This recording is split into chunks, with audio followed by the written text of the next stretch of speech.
Hello, my name is Louie Romero, and I'm talking about Sherwood Park on behalf of a lot of homeless people that stays there.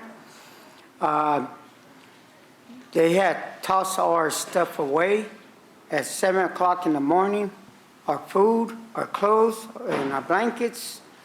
And this is the second time already. We don't stay there. We just go there in the morning and everything. And then what we do, we ain't got nowhere to go because we don't want to go to Chinatown. And, you know, we're having a rough life, and the little we have, they don't even give us a warning. They're going to throw our stuff away. You know, give us a chance to at least pack up our stuff and we'll go.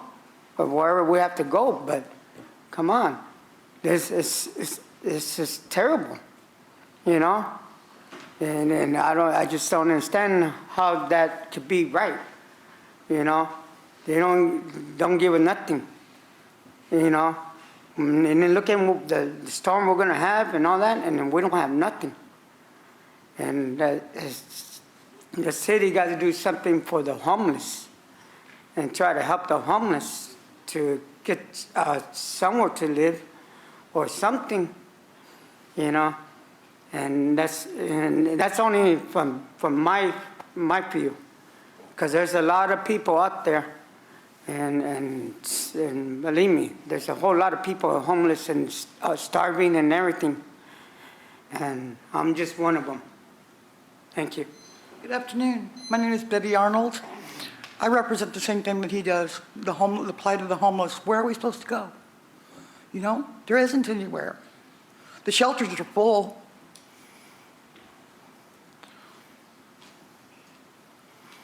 That's all I really have to say.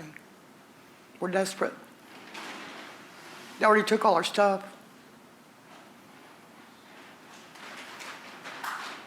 All our possessions, gone.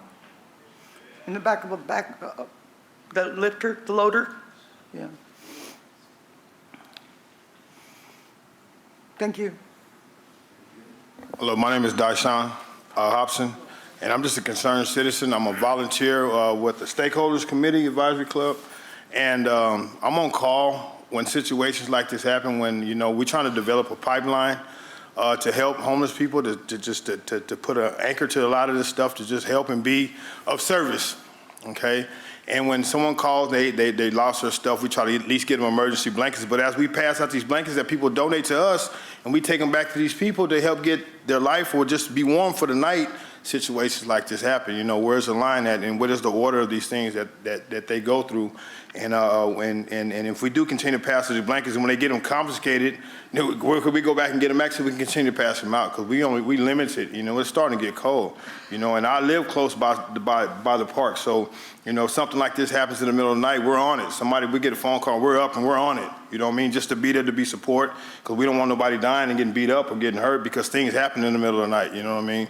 So that's just my concern about where does it stop, and where, you know, where do we draw the line at, and how much do we help? And if I may add, I got involved with this. I used to work in Santa Cruz, cleaning up homeless parks, and I saw how bad they get treated when they lose their stuff. But I know they always get a forewarning so they can at least take something with them. But in this situation happened today, they lost everything. And this, just the two last people that spoke, you know what I mean? And I went out there, and this is really bad. You know what I mean? So where's the stop at? Thank you very much. Good evening, members of council. My name is Gresham. I have a meeting agenda in my hand, and under general public comment, it clearly states that the public may request that the legislative body consider adding an item for consideration on a future agenda. What I'd like to do is speak out against the new ordinance that was recently passed regarding public property or private property on city property. I think LA has, I'd like you to look into what LA is doing. They basically have similar laws on the books, I understand, but they have chosen not to enforce them. And rather than enforce this type of ordinance on the public, especially the homeless public, I feel that it may be better to even possibly request a state of emergency similar to what the county has in store, or the county is coming online with. for the possible hardship that this ordinance may cause the homeless population. So I would like to request that you do consider, rather than implementing your new ordinance, to possibly consider a state of emergency and open up some housing and buildings for use of the homeless population. Thank you. Wes White, a Salinas resident. So I gave everybody a copy of this County of Monterey State of Emergency on Homelessness request that was given this morning to the Board of Supervisors, and they'll be meeting back November 17, right after your ordinance goes into effect. And they do see a wide sweeping issue with this. I mean, they're very concerned. And like I came a couple weeks ago, I mean, you guys say you got all this compassion, but yet you're willing to pass the ordinance, and it seems like at least they're receptive and they're alarmed, and it's what really frustrates me is you're supposed to be part of this Lead Me Home program.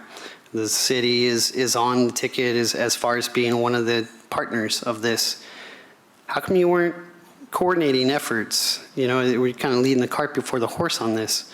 This morning, I guess those two people just basically got robbed. You said no matter what, we likely give them a 2-week notice, post a sign, say don't stay here, you know, move your stuff or we'll take it.